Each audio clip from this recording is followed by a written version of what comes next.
Bien, vamos a comenzar. Le agradezco a toda la gente que ha podido venir presencialmente únicamente el viernes a esta hora a escucharnos. La idea, como decía Beatriz, es trabajar un poco más allá de los contenidos del curso. El objetivo de esta charla es responder esta pregunta, pero el centro, y tiene que ver con las preguntas que ustedes van a ver desarrollar, es preguntarnos la relación entre las emociones y la razón en la filosofía de nuestra luz. Ya vamos a mostrar a las emociones a través del miedo, que es algo que en estos tiempos, para bien y para mal, nos convoca a todos. Y lo segundo que vamos a tratar de trabajar hoy es, bueno, cómo salir del miedo, ¿no? En vez de la desesperanza, en vez de vernos apagados por el miedo, ¿qué estrategias de salida podemos darle al miedo? ¿Qué sentido le podemos dar al miedo? ¿Cómo nos sobreponemos a una emoción como esta? ¿Ya? Como ustedes saben, nuestro curso está centrado en tres preguntas principales, que son las que están acá proyectadas, y a través de los contenidos de la conversación de hoy vamos a tratar de enriquecer estas tres preguntas, ¿no? La primera pregunta es ¿quién soy? Y para Luis Bonk, un aspecto esencial de ese quién soy es un ser vulnerable que necesita de nosotros. Y me parece que los cursos pueden haber visto ya esta dimensión del ser humano. Vamos a ver cómo esta vulnerabilidad se conecta tanto con la razón como la forma de hacer política. Vamos a bajar el miedo en su dimensión política también. Y cómo la vulnerabilidad también al final va a ser una salida. El trabajo con otros, el encuentro con otros también es una salida a esa emoción. Por lo tanto, en nuestra segunda pregunta del curso, ¿en qué podemos hacer? Va a estar enfocada esa salida al miedo, pensar críticamente, imaginar al otro, ponernos en su lugar, no tenerle miedo al otro, querer trabajar con otros, y para ello entonces apuntar a la justicia social, que es también el centro de nuestra unidad número 2. Me imagino que en todas sus clases ya estamos en la unidad número 3, que está por venir, nos estamos preguntando temas que pueden generar miedo en el futuro, ¿no es cierto? La IA, el reemplazo de la automatización por los trabajadores humanos, las guerras, el calentamiento global. Pero la salida de esto va a ser una apertura a la esperanza, a la idea de que el estado de cosas actual sí puede cambiar y eso sí depende de nosotros. La capacidad de imaginarse cosas nuevas, la capacidad de imaginarse que podemos salir de las cosas que nos dan miedo, nos va a ayudar también en este recorrido, en esta manera de interpretar este tipo de emociones. Entonces, la relación entre las emociones, en particular el miedo y la razón, su aplicación a la política y tratar de encontrarle una salida a esta emoción. Y para empezar a conversar, quiero que me levanten la mano, por favor, las personas que alguna vez han sentido miedo de que las vayan a asaltar. Amplia mayoría. ¿Quiénes de ustedes en algún momento de su vida han tenido miedo de que los vayan a patear? No todavía. ¿Quiénes han sentido miedo con que la persona que a ustedes les gusta los va a rechazar, no les va a prestar? Experiencia compartida, a mí también me gusta. En términos macro, en términos globales, ¿quién le tiene miedo a la IA? ¿Quién le tiene miedo a la inteligencia artificial que nos puede reemplazar, que es un programador de computación mañana? Súper, ya todas las profesiones están incorporando esa dimensión tecnológica. El Papa acaba de sacar una encíclica proponiéndonos que la inteligencia artificial incluso podría llegar a ser una manera de esclavitud, un modo de esclavitud. ¿Ya? Hay una inquietud en la sociedad por las cosas que están por venir que nos produce muchas veces miedo. ¿A quién le da miedo la guerra? Que se arme la tercera guerra mundial. Eso es lo que está pasando en las noticias, ¿no? Eso es lo que estamos viendo, que el derecho internacional, que las convenciones de dignidad humana, de derechos humanos, que parecía que después de la Segunda Guerra Mundial ya era un acuerdo que dábamos por sentado, algo que consideramos que iba a estar necesariamente en nuestro futuro, en la manera de interpretar el mundo compartido, la globalización. Estamos viendo que tiene sus límites. Estamos viendo que el futuro parece amenazante. Voy a ponerme más radical y más apocalíptica. Vamos a salir del apocalipsis, pero pongámonos más apocalípticos. ¿Quién tiene miedo que de acá a la vida de sus bisnietos el calentamiento global haga que se extinga el ser humano? ¿A quién le da miedo que extingamos todavía más a otras especies y ecosistemas? Súper, muchas gracias. Estamos llenos de miedo. Llenos de miedo. La última. ¿Qué personas cuando terminan un carrete y se van a la casa y se van separados de los amigos, escriben, amiga, porfa, avísame cuando llegues a la casa. Súper, muchas gracias. Cuando nos preguntamos si el miedo es o no una emoción racional, ese miedo tiene un anclaje en lo racional, ¿no? Cuando yo digo, amiga, avísame cuando llegue. ¿A qué le estoy teniendo miedo? ¿Qué le puede pasar a la amiga o al amigo? ¿Qué se imaginan los primeros? ¿Qué? Un accidente, un choque, el Uber, el micro, ¿qué más? Que le puedan robar, súper, que pueda subir llamadas, ¿no? Sí, una agresión sexual, ¿no es cierto? Que haya que ir a defender, que haya que ir a cuidar. Cuando nos da miedo es porque queremos cuidar a la gente, eso vamos a trabajar enseguida. Hay una dimensión racional del miedo, porque como nos va a decir Nussbaum, nos da miedo lo que nos importa. No nos da miedo porque sí el amigo, porque hay una intuición de que es algo que en efecto pasa, como ustedes que han tenido miedo de que los asalten, es algo que en verdad puede pasar, pero también porque la amiga o el amigo es algo valioso para mí. Lo que más nos da miedo es eso que resulta valioso para mí. Levanten la mano de las personas que les ha dado miedo sacarse un rojo. Todos. Levanten la mano las personas que les da miedo que con la primera o segunda nota este semestre a lo mejor no van a aprobar el ramo. Los miedos comunes, ya no se sientan solos con ese miedo. Es algo que puede pasar, pero también está asociado a creencias. Y esas creencias yo las puedo cuestionar y eso me va a permitir salir del miedo también. Nos va a proponer que las emociones sí tienen una cuota de razón. La separación entre la racionalidad humana y las emociones de los seres humanos parece que fuera dicotómica, que fueran dos cosas totalmente separadas, como fueran interdependientes. Pero en realidad nos va a proponer ella, son dos caras de la misma moneda, vienen juntas, no vienen separadas. ¿Hay una dimensión racional de las emociones? Sí, va a decir ella, inmediatamente. ¿Puedo llevar mi vida solamente guiado por las emociones y dejar de lado la razón? Mi pensamiento tampoco, ¿no? Entonces va a proponernos que esto viene junto y que para pensar nuestras vidas, para pensar el mundo compartido, es algo que tenemos que reflexionar. ¿Por qué ella dice que las emociones tienen una estructura cognitiva o una dimensión racional? Primero nos propone que tienen una intencionalidad. Yo tengo, como dice acá, ¿cierto? Voy a apuntar un objeto, estoy enojado con alguien, tengo miedo de mi amigo porque mi amigo me importa. Estoy triste por alguien, no viene de la nada. Lo que nos acontece en el cuerpo también es indesmentible, ¿no? Estoy dando la prueba, no estudié demasiado o estudié mucho, pero no estoy con total certeza de que me va a ir bien.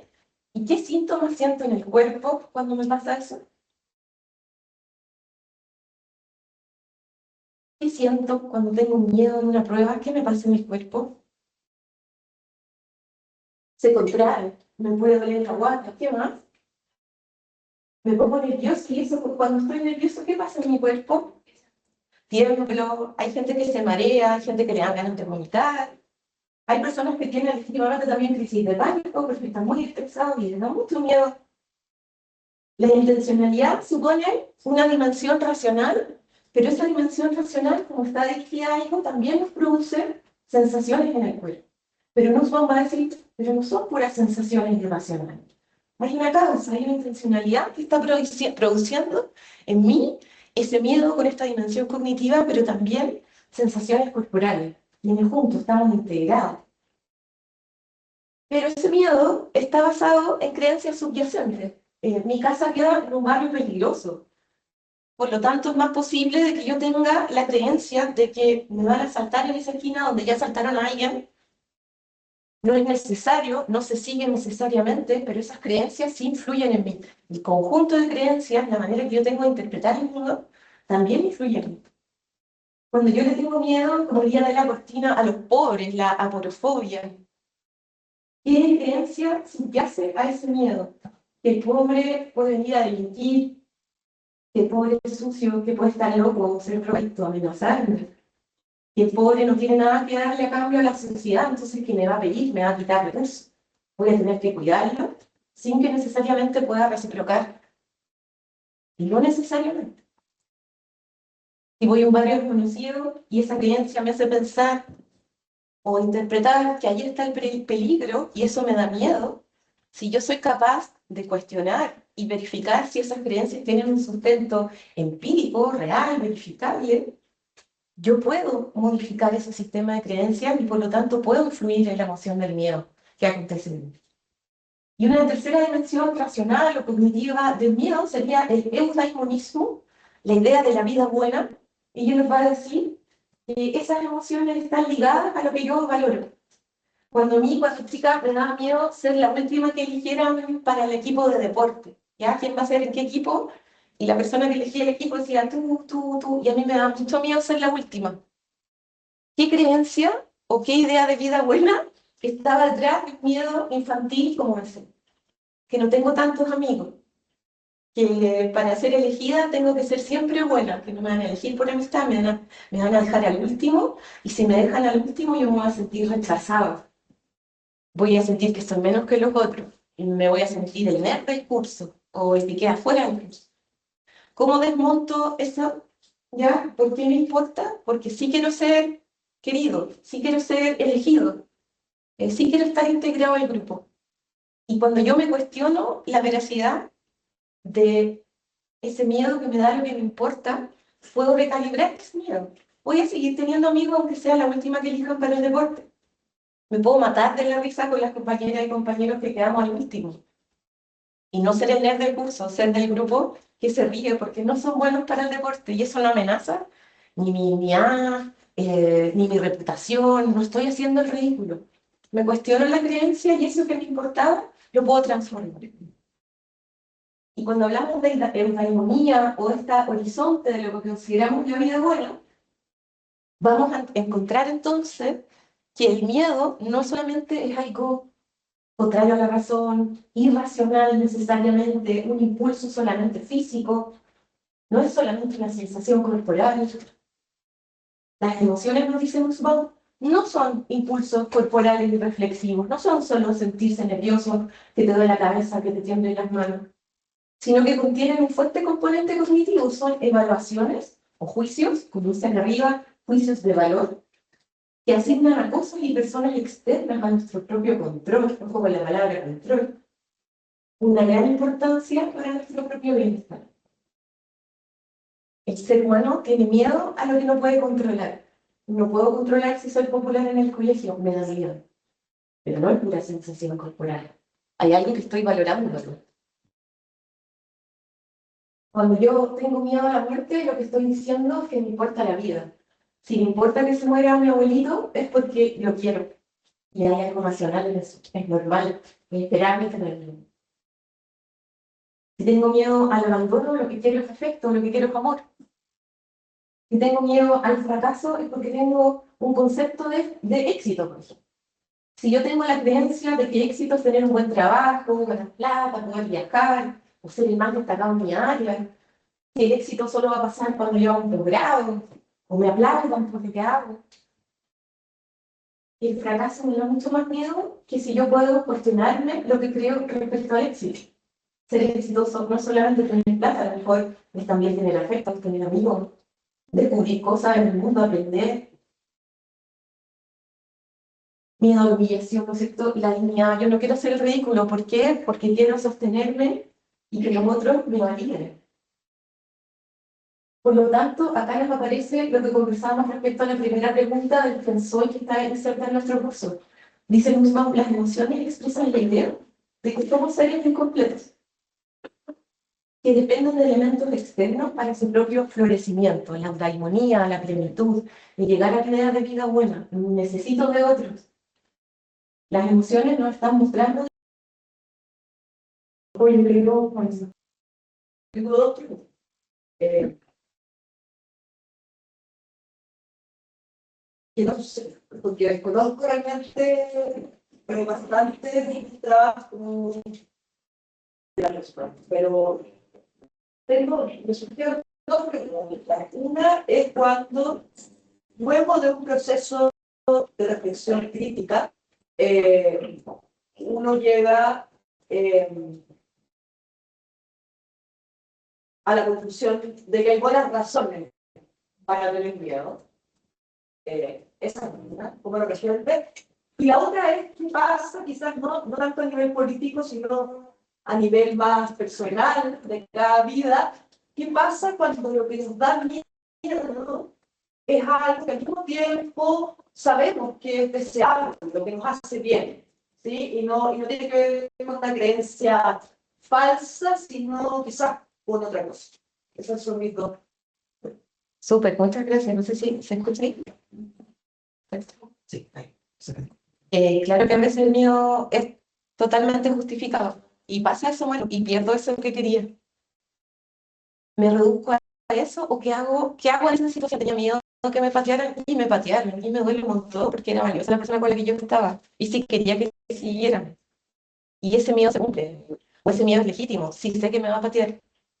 Hay un meme donde dos amigas conversan de que su pololo le invitó a un café y se me van a patear la confianza. Y sí, la patean. Tenía razón, las amigas le decían, no, ¿quién te va a patear en un café, en un lugar público? Así no se patea, no te preocupes. No te invitaría a un café, te invitaría a una cerveza. Irían a la plaza, irían a un lugar que no es público. A veces los miedos son legítimos. ¿Qué hacemos con eso? Yo interpretaría, no le puedo preguntar a los dos, que ahí la esperanza juega un rol. Ya perdí lo valioso, pero eso no significa que nunca más voy a emparejar. Sufro. Sí, sí. Yo creo que no lo dije tan claro. Y que sé lo que estoy pensando cuando el miedo, pero no lo sé. Cuando el miedo, por ejemplo, pensé con el ejemplo de la guerra. Sí. Como cuando el miedo también señala algo de verdad, pienso. Como, Incontrolable. no nos debería dar un miedo que estemos en guerra, que los niños mueren. ¿Cachai? Como así, como.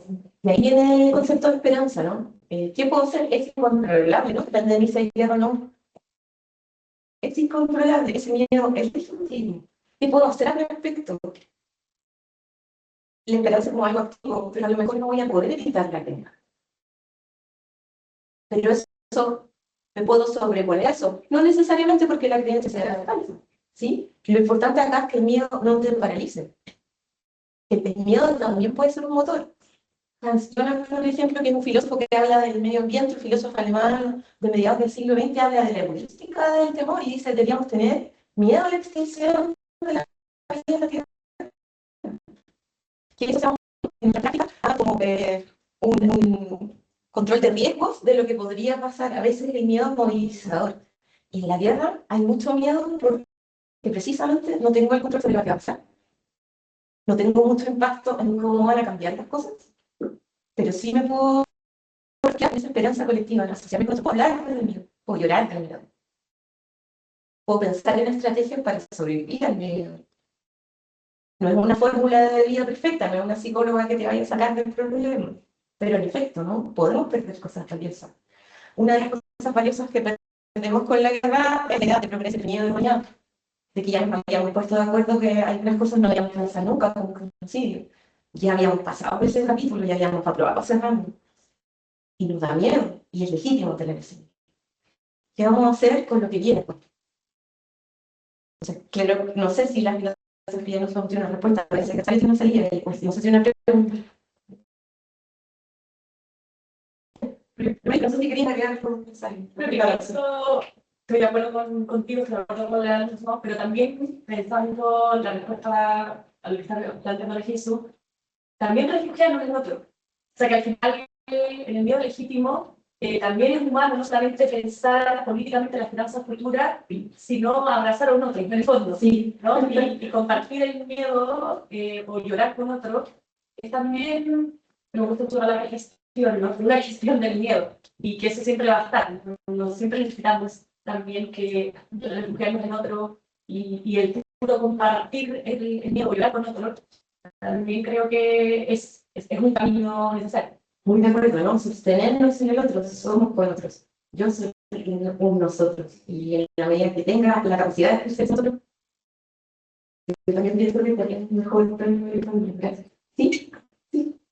Ya, entiendo el concepto respecto al miedo como herramienta política y la esperanza, pero me pregunto, ¿qué se espera realmente de las personas que viven en una sociedad dictatorial, como que ¿qué se espera para que ellos sean capaces de luchar cuando realmente lo que se ve amenazado no es solo su vida, sino es su estabilidad, es su familia, es la posibilidad de vivir tranquilo?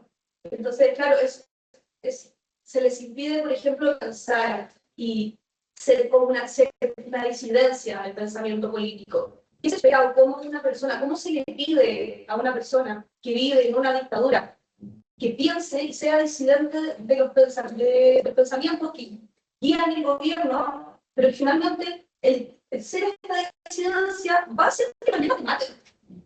Es muy real, ¿no? Por eso me acompaña un mismo auxiliar a la dictadura, precisamente, porque hay un miedo súper justificado a que eso puede pasar. Yo creo que nadie le puede exigir un sacrificio personal a otro. Si nadie le puede decir a alguien que no, alguien fuera de esa situación no le puede exigir al otro. Pero hay muchas formas de resistencia, ¿no? Pensemos en las ollas comunes en el siglo de los 80. Pensemos en mujeres por la vida que lo que hacían era pararse en una plaza a cantar el himno nacional. Sí, ponían en riesgo su seguridad física. Sí, había un lenguaje que la valentía que nadie la puede exigir. Había personas que dejaban panfletos que pintaban en mural. Había personas que tomaron las armas y tampoco necesariamente hizo que hagan las cosas. Puedo exigirle a alguien que se sacrifique por los demás, no es una exigencia, una decisión estrictamente personal. Y a veces la salida de las dictaduras tiene que ver más con el humor, con la cultura, con las artes, con reírse del dictador, más que pegar un balazo necesariamente. Tiene que ver con una solidaridad en grupo que pese a que estamos sin escape, muchas veces compartimos comida, compartimos conversación, nos imaginamos en la fantasía del teatro, por ejemplo, él hacía mucho eso, ¿no? Se reía de la anarquía, se reía de que no andaba, y hay cosas rendijas pequeñas por donde la resistencia se puede colar, que no necesariamente implica, como algunas extraordinarias personas pueden hacer, dar todo por esa causa. Y eso a veces toma más de 100 años, o no también.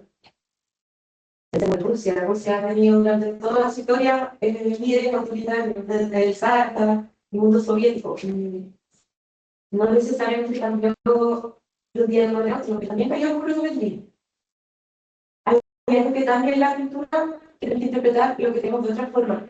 Y a veces son los nietos, los bisnietos de las primeras personas que tuvieron que estar en esos sitios. Entonces, ahí sí. Súper, sí, porque no teníamos nada.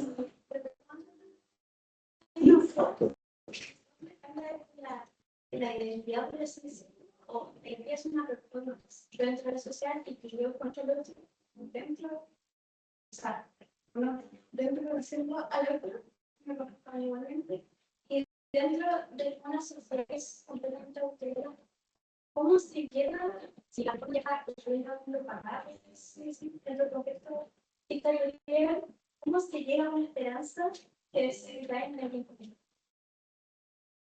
Entendiendo perfecto, sí. La performance tendría una dimensión para extraer a nosotros, también parte de quién soy. Hay gente también que se la juega por una causa, además de lo mismo por cualquier causa, y lo hace porque quiere hablar. Yo en el caso que digo, miren mi Instagram, todo el mundo ahí no hay una legítima búsqueda real de hacer ese aporte.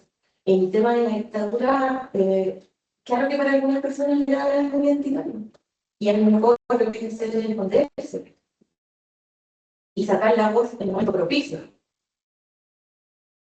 No sé si tengo una buena respuesta para Butler, pero sí pienso que hay estrategias sutiles, silenciosas, las de cara a cara, de uno a uno, y ya se lo van a ver con el otro en un momento donde está lleno de represión, que supone una forma de resistencia, dar cariño, dar una sonrisa.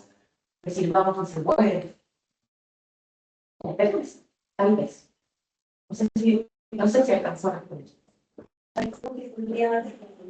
Justamente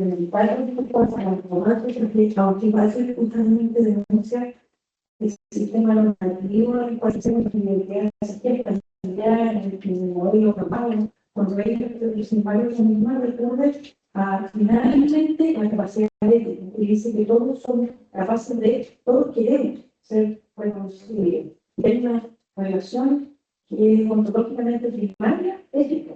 Después viene, ¿no es cierto?, a ser normal en la sociedad, pero que sin embargo esta como inclinación al otro, este querer al otro y que ser reconocido, es algo que de alguna manera es lo que permite esta esperanza de que finalmente, a pesar de que cuesta, por ejemplo, sistemas de hay modelos totalmente rígidos, autoritarios que no impiden, o sea, que no permiten el desarrollo de la identidad. Sin embargo, hay algo más primario que lleva a querer al otro y reconocerlo y querer ser reconocido de lo que es un visualización.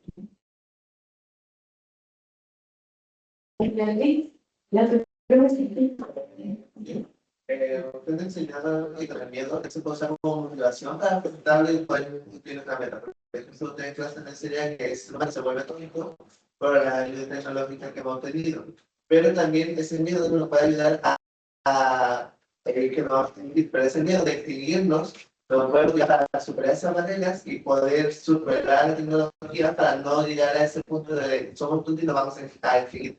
Pero también hay momentos que el miedo es tan grande o las circunstancias que como podríamos contar son tan grandes que el miedo no lo permitiría como salir de esta burbuja y querer afrontarlo, sino que estaríamos pensando, si lo intento puede que termine peor de lo que comencé o puede que termine perjudicando a los demás. Entonces, según lo que ustedes plantean, ¿cómo podríamos como afrontar esa barrera? ¿O cómo podríamos superar esa limitación que nosotros mismos nos planteamos para el miedo mayor de lo que esperamos? Para poder superarnos a nosotros mismos. Cuando el miedo se sobrepasa, cuando me tengo que arreglar a mí mismo porque no creo que pueda. Pero lo que nos está diciendo el mismo es que capaz sí puedes. Intentarlo solamente ya es un valor, que es una afirmación de la vida, de la interpretación del mundo. Y uno no lo intenta para ganar o para lograrlo solamente, para lograr la meta, ¿no? Y lo intenta porque vale la pena, porque es valioso por sí mismo. El tema de volvernos cognitivamente más débiles con el uso de IA, bueno, yo elijo ocuparla, probablemente en su trabajo la van a tener que ocupar, pero hay maneras de ocuparla al mismo y todo esto, ¿no? Y también hay maneras de tratar de sacar una voz democrática para los que decían en el futuro de la inteligencia artificial, no sean dueños, empresarios, que están ganando plata con eso, sino que sean todos. Sí, lo más puede pasar el miedo muchas veces, y eso es natural. A veces nos vamos a replegar, a veces no vamos a poder. Pero sí te puede, un poquito. El intento mismo ya hay un valor. Ahí, y después, eso también es importante. ¿Sí? Sí, lo que Los más plantean el problema, o sea, el tema del monarca. Sí. Claro, la persona desde que nace ve como al otro como una persona que está como obligada a satisfacer sus deseos.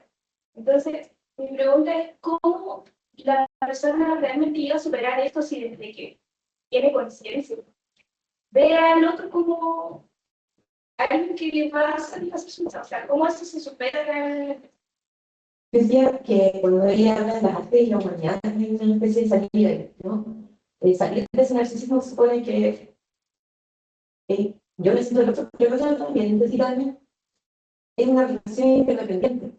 Entonces, cuando uno es adulto, se abre la perspectiva de los demás, o tiene relación de amistad, de pareja, vínculos con otros, se siente más fortalecido por el vínculo.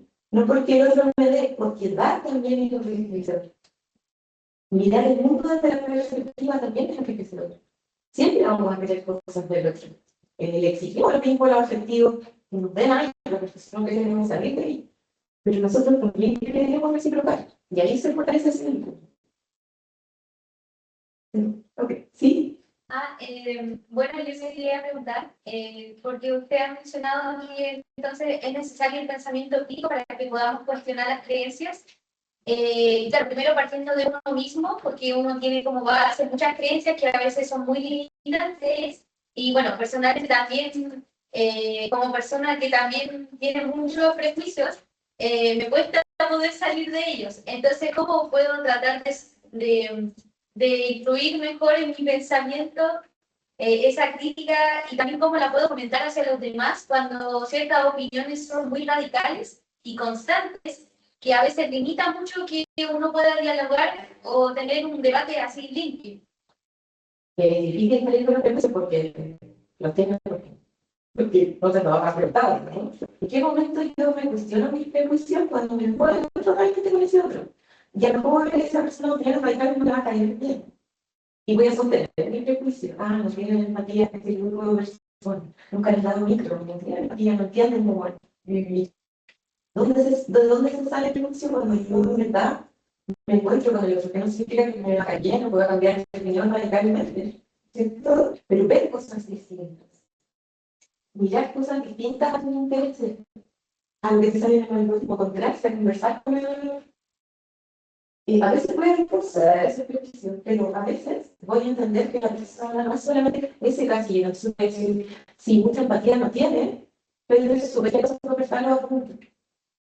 Pero cuando yo necesito que me explique algo, si lo explico, entonces complejiza nuestro pensamiento crítico. No es solamente ese prejuicio. Voy a volver a tratar la presentación de ejemplos. A lo mejor es el plan de sí es drogadicto y asaltante, pero además de eso, mira la política cuando está enfermo. Además de eso, más cosas que ese casillero donde yo lo puse. Todas las personas son complejos.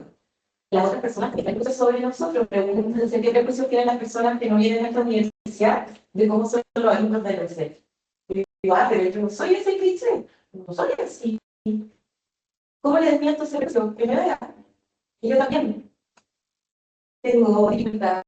Yo también a veces programo. Yo no necesariamente soy lo que vos se imagina. No sé qué hacer.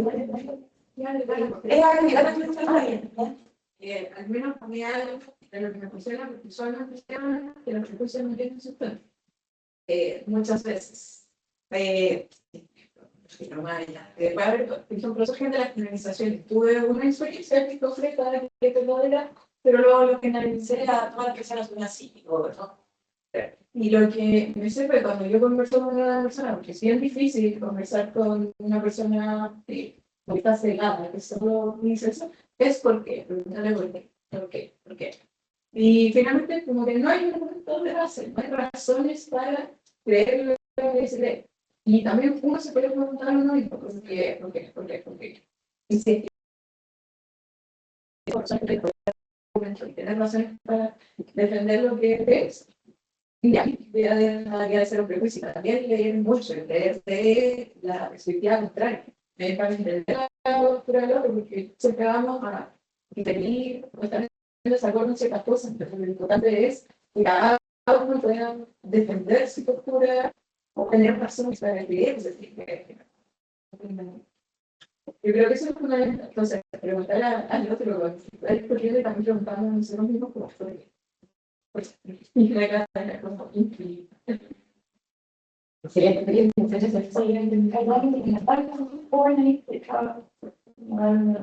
Mi pregunta apela tanto a una reflexión filosófica como a aspectos más psicológicos. ¿Qué sucede cuando uno ignora aquello que uno consciente y se queda en nivel? Puedo explicar. Yo desde que comencé a ignorar la expresión política, la iglesia, situaciones culturales en el mundo y personal, no disciplinarias, me preocupan, me hacen tener un cierto pérdida de fe, que sucede al día de mañana con la humanidad. Desde el momento que dejé eso de lado, me terminé académico a mostrar. Desde que dejé eso de lado, me estilo de vida así con mucho mejor. No sé, como feísmo, no sé, soy consciente que igual puede traer un aspecto negativo. Pero también me comprometí conmigo mismo a que si dejo de lado aquello que agoniza, pues que no puedo controlar, me va a traer los beneficios a mí mismo. No quiero que en el individualismo, porque yo, a título personal, cada ayudo por ayudar, tengo que ser comunitarista, pero tanto de la filosófico, de lo psicológico, cualquier cosa que cuando uno no se compromete con Yo decía de ver la noticia de la televisión porque me pasaba lo mismo que decía, por lo asalto y el mundo es peligroso y no me dan ganas de salir a la noche. Hay maneras de informarse que no necesariamente tienen que alimentar el miedo. Y como tú dices, tú igual puedes ayudar por otro lado, pero la realidad es la que es. Si tú te puedes escapar por un rato, pero las consecuencias de lo que está pasando igual te van a llegar. También hay temporalidad. Puede haber un momento de mi vida donde me está pasando algo personal que no me puedo compartir algo con el preocupar, el hermano chico que tiene también es difícil. No sobrecargarse el miedo, porque eso como estaba en paraliza. Pero en algún momento, la realidad que está pasando se va a acontecer. Yo podría pensar, mejor, mira, eso es la crisis de jubilación, porque ¿qué voy a vivir? ¿Cómo lo voy a hacer? Me da ansiedad, me da miedo. Lo olvido, por supuesto, porque no puedo ir a la universidad todo el tiempo, pero y va a llegar un momento donde sí no puede ser. Ese año quizás que viene. No lo vas a resolver todo necesariamente. Pero si hay sí, bueno, puedo explicar imágenes de la guerra que son desesperantes, o ver las noticias donde todo violencia y peligro, claro que no. ¿Sí? Y yo puedo estar informado de otras formas también. Puedo conversar con la gente, puedo leer el balance de los últimos 6 meses de lo que ha pasado en el mundo, y ya pasó. Entonces, viendo lo que pasó, puedo proyectar hacia el futuro y que vamos a hacer hacia adelante, pero no puedo hacer. Entonces, no es que te tengas que hablar todos los días y obligarte a sentir miedo, sino que al revés, es entender esa sensación, esa vivencia, como algo que tú puedes proyectar, que a lo mejor vas a poder contribuir como profesional 20 años después, y te vas a poder hacer cargo de ese miedo después. No sé, ¿qué me acaba? Ayer fue con las comunidades. Sí. Sí, podemos distinguir entre un miedo racional y un miedo irracional en el conflicto actual, como donde el mundo está tan polarizado. Por ejemplo, en Chile hay una creciente preocupación, el miedo hacia la delincuencia, cuando uno como quiere ser. Es que no puede. Y aquí también puede ser, pero es un miedo que está basado en evidencia. No es buena idea de algo peligroso, es probable que te va a hacer, porque hay evidencia de que a menudo pasa algo.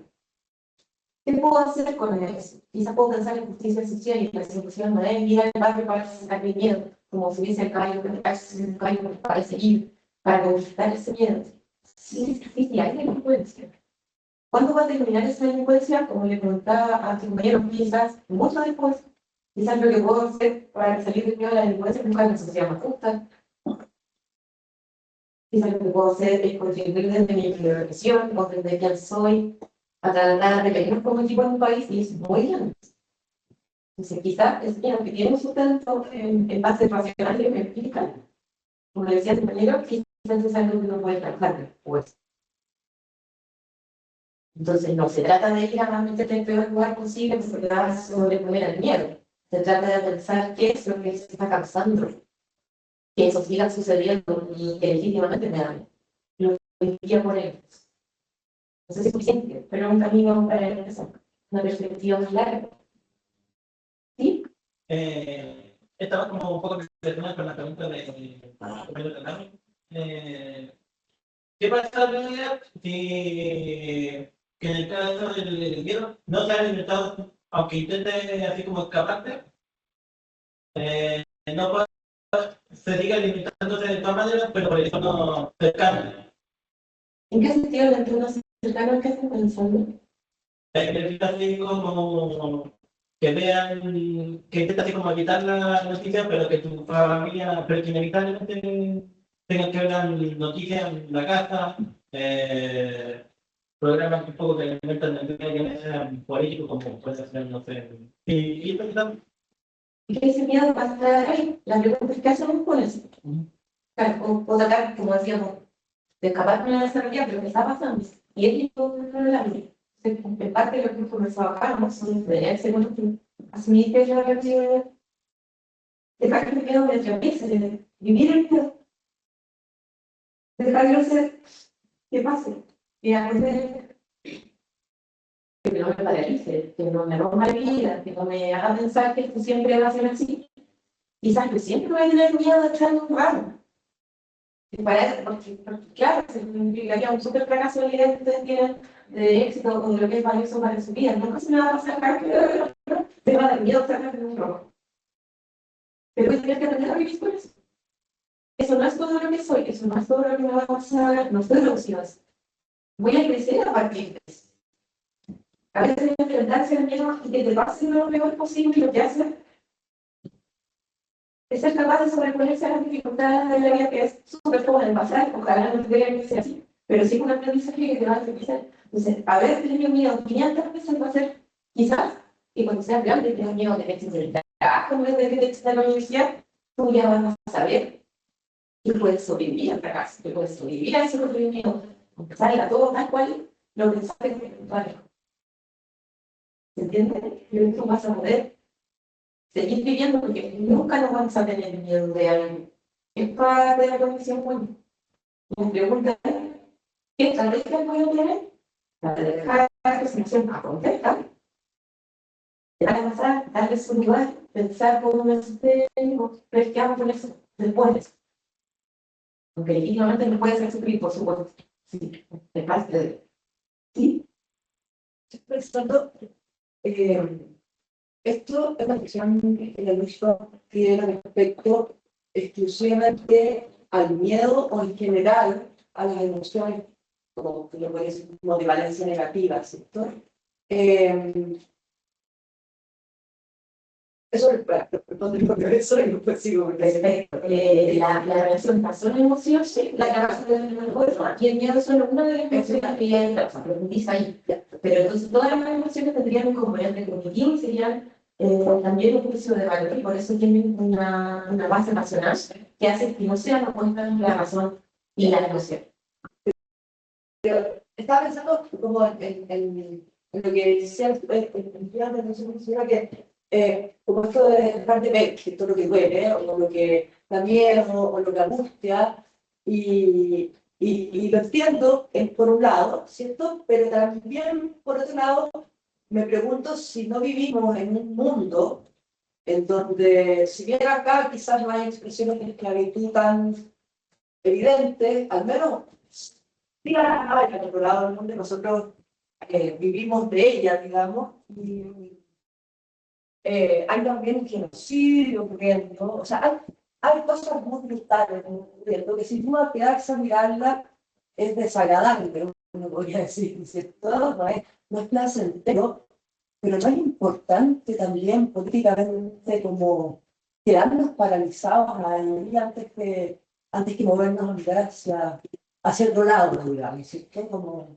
Estoy de acuerdo, me parece que hay un momento inevitable de estar paralizado, por eso el miedo sí nos va a acontecer. A mí me da miedo que haya un genocidio, pero que, bueno, o sea, yo simplemente así no soy de la otra, claro, toda la razón. Yo no sé si vos tiene como una descripción de pasos metodológicos que habría que hacer, pero el hecho de que en otras partes sí se haya salido el esclavitud concreto de la televisión internacional me permite decir que esa esclavitud que sigue pasando en muchos países del mundo es algo que sí puede cambiar, pero no.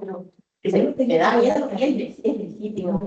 Darme cuenta que mis pantalones, mis zapatos, mi chaqueta, la hice, o sea, no es que mis decisiones, sobre todo me tienen que doler, porque efectivamente tengo que ver que estoy vestida de eso, digamos. ¿Cachai? Como, no sé. Sí, ignorar no es la solución, no, pero ponerse todas las mochilas del mundo tampoco. Yo no puedo comprar un celular en Chile que esté fabricado totalmente de forma de situación laboral o los minerales de la batería, y yo también tengo uno, y sé perfectamente que estoy contribuyendo a eso. ¿Y qué vamos a hacer al respecto? Hay que cuestionárselo. ¿Hay una solución al respecto? Yo no la tengo, no sé si Nufo la tiene.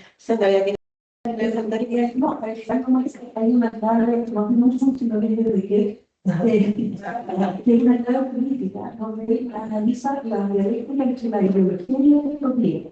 Y la ideología es como en el fondo el marco teórico político en el cual tenemos que habilitar el modelo que tenemos que construir para poder hacer algo. Pero tiene el problema de que se transforma, se lo física, se transforma en aquello que no puede cambiar y ahí cae el totalitarismo y todo eso. No puede pensar. Pero por otro lado, plantea que hay una utopía que sería como el contrapunto de poder mirar la sociedad y el mundo desde una perspectiva crítica que, a pesar de que puede ser utópica, por ejemplo, pensar que un celular va a ser, digamos, libre de denominación, pero esa mirada de construcción crítica hacia otra cosa te abre puertas. Entonces, la utopía tendría un rol súper interesante y crítico porque uno la tiende a descalificar, sobre todo. ¿Ya? Pero es que en el sueño, en la posibilidad de rechazar la realidad, y los jóvenes en eso creo que son los llamados a hacer todo. Es como tener una mirada crítica respecto de lo que está pasando, lo que no significa una salida concreta e inmediata, pero sí es abrir una puerta de transformación. Yo creo que esas claves son claves interesantes. Ahí sale el mundo podría ser de acuerdo. Ahora pensando, no, esta candidata también me miedo al miedo. Porque siempre se habla de que tenemos que transitar miedo. No podemos simplemente vivir en el miedo. Es finalmente incómodo, pero vivimos constantemente con cosas incómodas y no veo a nadie preocupado por ello.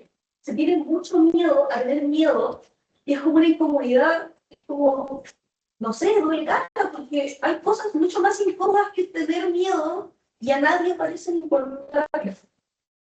Yo creo que tienes razón, el sufrimiento, el desagrado, las acciones difíciles, la pérdida, están siempre ahí. Entonces, quizás es aprender a vivir con eso, en efecto. El riesgo del miedo cuando se vuelve paralizante, cuando me hace rechazar al otro, cuando lo que hace es cerrarme posibilidades de vida. Entonces, cuando uno habla de superar el miedo, no es que el miedo desaparezca, es que ¿qué voy a hacer con el miedo? ¿Cómo voy a pesar del miedo? El miedo va a cambiar mi carrera. Obvio. Más miedo de poder darme, equivocarme carrera y terminar trabajando en eso porque no di el salto porque tenía miedo. No me voy a arrogar del miedo, yo estoy de acuerdo con eso, poder pensar en la vida de eso. Pero una pregunta filosófica, digamos, ¿y qué quiero hacer con ese miedo? Usar ese miedo, desde ese miedo. O del dolor, o de todas las emociones difíciles. Por eso yo les digo que tal vez lo que hay que hacer es dejar que la emoción acontezca, que aparezca. Llorar cuando tengo pena, notarme llorar cuando me patearon, me cargó. Y después de eso, no quiero patear, pero una vez que yo ya sobreviví a la primera pateadora, probablemente siga teniendo miedo, pero sobreviví. Ahora voy a empezar de nuevo, vamos a reinterpretar el amor. Ahí el miedo a no volver a enamorarme sería, tengo la creencia de que el amor siempre va a ir, o siempre va a terminar al que termine. Sí. Perdona, no sé qué te está hablando. Ahí que ella. Sí.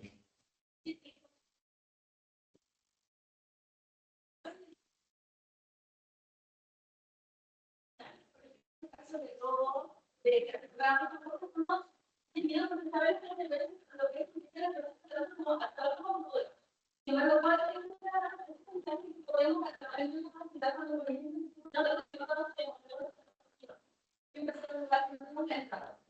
¿cuál es esa similitud o ligamiento que tiene en este momento igual cuando uno se necesidad de algo? Es algo desconocido que también va ligado a ese sentimiento del miedo. Se parecen mucho físicamente, pero en efecto hay una distinción, ¿no? Hay miedo porque tengo temor a perder algo que considero valioso de Dios. La ansiedad, como tú bien dices, es esa sensación que tengo ante algo desconocido, que no sé cómo hacer, tengo referencia. Voy por primera vez a una fiesta universitaria, voy bien vestido, estoy lindo, soy que voy a sacar a bailar, no sé si ya se sacan, me voy a bailar con alguien, me voy a hacer amigos nuevos, no sé. Entonces la ansiedad es el no saber. El mío tiene que ver con esa falta de control. Hay cosas que ya sé que no voy a poder controlar. La ansiedad tiene que ver con el no saber. Entonces es más imaginaria. Es instintivo, pero la ansiedad sería algo negativo que yo me estoy imaginando, que no tengo necesariamente una base para pensar que nadie me va a hablar en la fiesta, o que voy a hacer ridículo, o que voy a quedar afuera del grupo. Entonces, la ansiedad sería a eso que yo me estoy imaginando, que estoy anticipando, pero no tengo elementos de juicio realmente. Claro, puedo tener un miedo en la meta concreto a que no nadie me hable, que no, que estaba mal vestido y desentoné, no supe bailar, se baila. Estoy imaginando sus vidas, ¿no? No sé si van a fijar, no sé, pero solo entonces, la ansiedad sería más imaginario. Entonces, claro, puedo tener ansiedad a la vez, pero la ansiedad es algo que yo pongo ahí. ¿Se puede controlar? No, también siempre voy a tener ansiedad ante lo que he conocido, muy probablemente. Pero lo que puedo reconocer es que me está dando ansiedad por algo que me estoy imaginando yo. No sé cómo va a ser. Me acontece, me cuesta, me va a pasar. Puede tener miedo, pero me lo estoy imaginando yo. Entonces, es lo que me puedo estar cuestionando. Y también hay un componente biológico de gente que es más ansiosa por constitución biológica. Y también se puede aprender estrategias para superar la ansiedad, qué sé yo, replicación, cuestionarse, tratar de ver la mente en blanco, qué sé yo. Hay herramientas de control, pero también es algo